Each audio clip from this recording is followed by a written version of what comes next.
This 10-gallon aquascape is coming along very nicely. It's an unheated tank with a sponge filter, and since Endler's livebearers are subtropical, they do very well in an unheated tank. And I think plants tend to do better at lower temperatures, around 68, 70 degrees.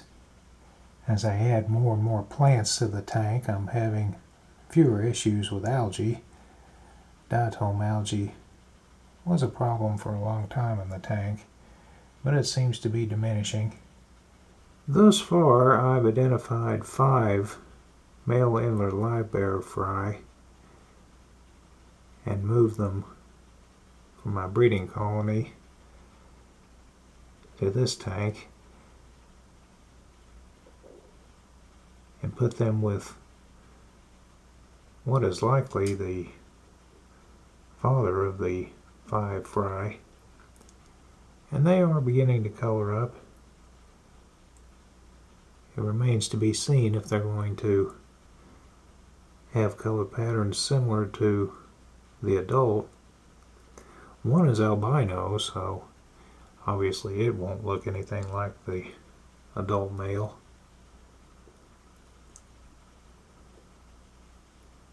But the 6 fish are doing very well in this 10-gallon aquascape.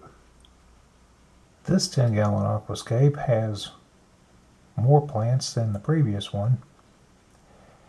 However, it does continue to have an issue with diatom algae, and so it's time to do some cleanup, and hopefully I can eventually get to the point where the plants absorb the nutrients and starve the algae so that there'll be less of an issue with diatom algae.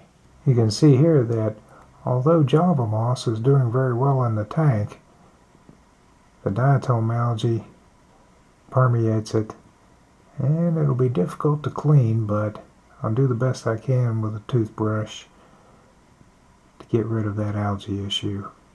There, I believe the tank looks much nicer after a bit of a cleanup.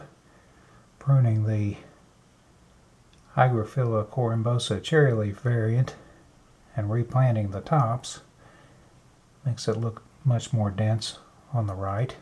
And as you can see, I moved the Java moss to the other side of the hardscape. When I removed the hardscape, it wasn't really securely attached to the rocks. It had started attaching, but came right off as I used a stiff wire brush to scrape algae off the hardscape. The Java moss looks much healthier.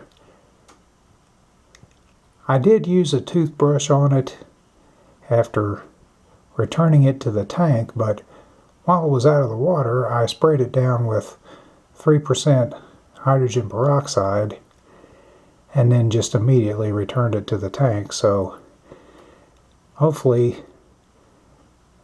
that peroxide will decimate the diatom algae. And then later, after it was in the tank, I used a toothbrush and planting tongs to dislodge hopefully the dying diatom algae.